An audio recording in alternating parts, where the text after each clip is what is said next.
Chapter 8. Maxatil. Clay, Jonah, Paulette, and Rodney were spending less and less time at the office, trying to avoid the angry phone calls from dial-off clients who were unhappy with their small settlements. Several clients had actually come to the office in person, demanding to see Clay, but Miss Glick always told them that he was away on business. Usually, Clay was hiding in his office with the door locked. After one particularly bad day, he called Pat and French for advice. "Be brave," French told him. "It's all part of the job.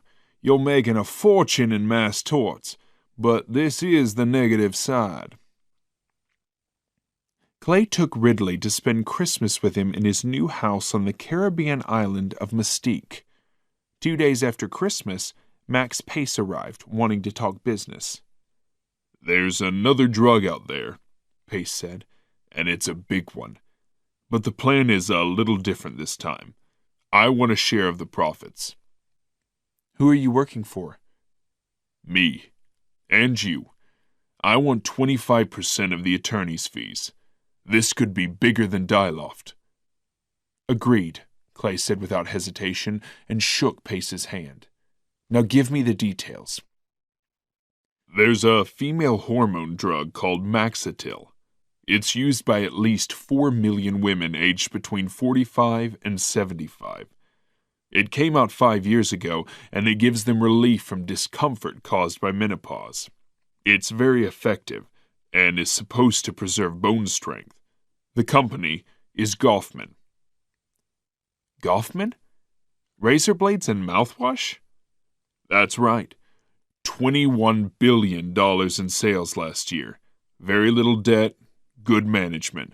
A perfect example of a successful American company.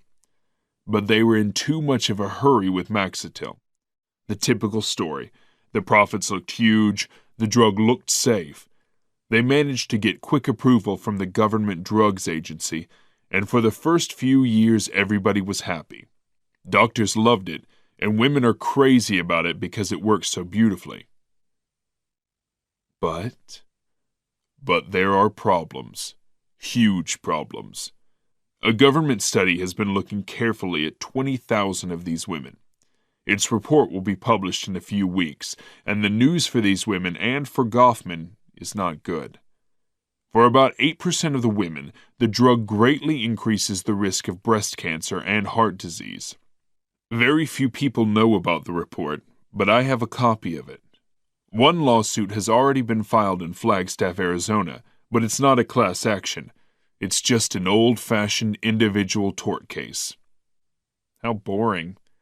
"Not really. The lawyer is a man named Dale Mooneyham from Tucson. He tries his cases one at a time, and he never loses. His case against Goffman will go to trial before any other lawsuits can be filed. If he succeeds, then the way is clear for you to make a fortune with a class action against the same company. The important thing is to file your class action first. You learned that from Pat and French." "We can file first," Clay said. "And you can do it alone, without French. File it in D.C., then put a lot of ads out on TV. It'll be huge. Just like Dialoft. Except this time you're in charge. I'll be helping in the background, doing the dirty work. I know a lot of important people. It'll be our lawsuit, and with your name on it, Goffman will be very frightened." "A quick settlement?" "Probably not as quick as Dialoft, but that was unusually fast. You'll have to push hard for the first trial. Persuade Goffman that you're not interested in a settlement, that you want a trial, a huge public trial. There are no hidden problems, although it will cost you millions in advertising and preparations for the trial. And I'd like an advance payment of $1 million. Clay was puzzled by Pace's request for money. However, with the chance of another big money-making tort case and their shared Tarvan secret, he couldn't say no. January was a very busy month for Clay. Jonah and Paulette finally left the firm. Jonah wanted to spend his life sailing on his new boat, Paulette had gone to London for a vacation and emailed Clay to say that she didn't want to work anymore. But Clay was busy hiring plenty of new staff to replace them. Soon after Christmas, he assigned 3 lawyers, 2 paralegals, and 3 secretaries to the Maxatil litigation. He also assigned 2 lawyers and a paralegal to prepare a class action against the company in Reedsburg, Pennsylvania, that was making poor quality cement. He was invited to an official state dinner honoring the President of Argentina at the White House, where he and Ridley had their picture taken with the President of the United States. And, to the horror of Rex Criddle, he bought a snow-white private jet, a Gulfstream, for $30 million. Goffman, meanwhile, was enjoying excellent sales. Profits were up and the price of its shares was $65, the highest for 2 years.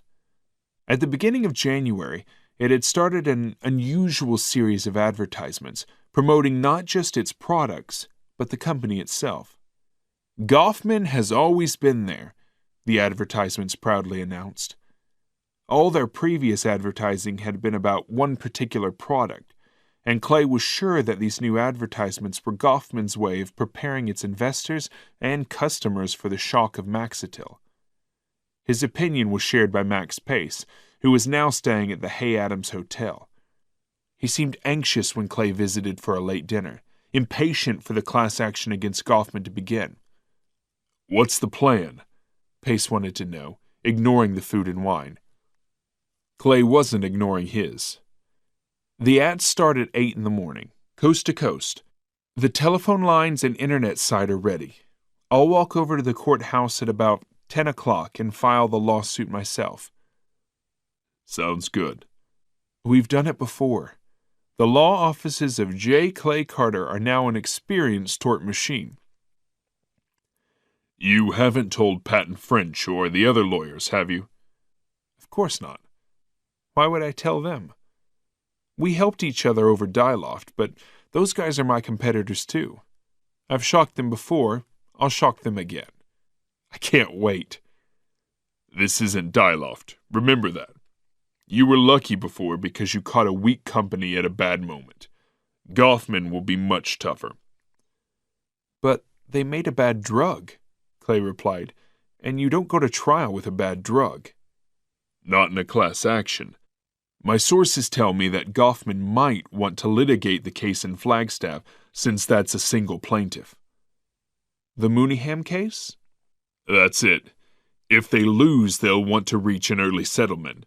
But if they win, this could be a long fight. You said Mooneyham never loses. He hasn't lost for 20 years. Juries love him. He wears cowboy hats and red boots. Old-fashioned, maybe, but a real character. You should go and meet him. You'd learn a lot. I'll put that on my list, Clay replied, excited about using his new Gulfstream jet. At 8 o'clock the next morning, everybody crowded into the conference room and stared at the widescreen TV, waiting for the first ad to appear. An attractive woman in her early 60s was sitting at a small kitchen table, staring sadly out of a window. A voice said, "If you've been taking the female hormone drug Maxatil, you may have an increased risk of breast cancer or heart disease." The camera moved in on the woman's hands. On the table next to them was a bottle with the word Maxatil on the label. The voice continued, "Please consult your doctor immediately. Maxatil may seriously threaten your health." The camera showed a close-up of the woman's face, even sadder than before. The voice said, "For more information, call the Maxatil emergency line." The number of Clay's law firm appeared across the bottom of the screen. The woman wiped a tear away from her eyes. Everybody in the conference room clapped and cheered. Then Clay sent them away to sit by their phones and start collecting clients. Within minutes, the calls started coming in. At 9 o'clock, as scheduled, copies of the lawsuit were sent to newspapers and TV news channels. At 10 o'clock, Clay was photographed by the press as he filed the lawsuit in the courthouse. By midday, Goffman's shares had fallen to $61. The company hurriedly released a statement to the press, denying that Maxatil was dangerous and saying that it would defend the case energetically. Patent French called at lunchtime. Clay was eating a sandwich while standing behind his desk and watching the phone messages pile up. "I hope you know what you're doing," French warned him. "I hope so too, Patent. How are you?" "Fine. We took a long, hard look at Maxatil about 6 months ago, but decided not to proceed. Proving the link between the drug and cancer could be a real problem." Clay dropped his sandwich and tried to breathe. He couldn't believe that Patent French had decided not to file a class action lawsuit against one of the wealthiest companies in the country. Why? "Well, Patent, we see things differently," he finally said, falling back into his chair. "In fact, everybody decided to let it go until you. A guy up in Chicago has a few cases, but he hasn't filed them yet. I don't know, maybe you're right. We weren't sure, that's all."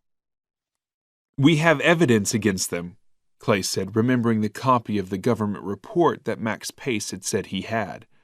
"You better be careful, Clay. Goffman are very good. They make Ackerman Labs look like children." "You sound scared, Patent. I'm surprised at you." "Not scared at all. But if you make the smallest mistake, they'll eat you alive. And don't even think about a quick settlement." "Will you join me in this lawsuit?" "No. I didn't like it 6 months ago, and I don't like it now. Besides, I have too many other cases to deal with. Good luck." Clay put down the phone and locked his office door. He walked to his window and stood for at least 5 minutes looking down at the traffic, rubbing the sweat from his forehead.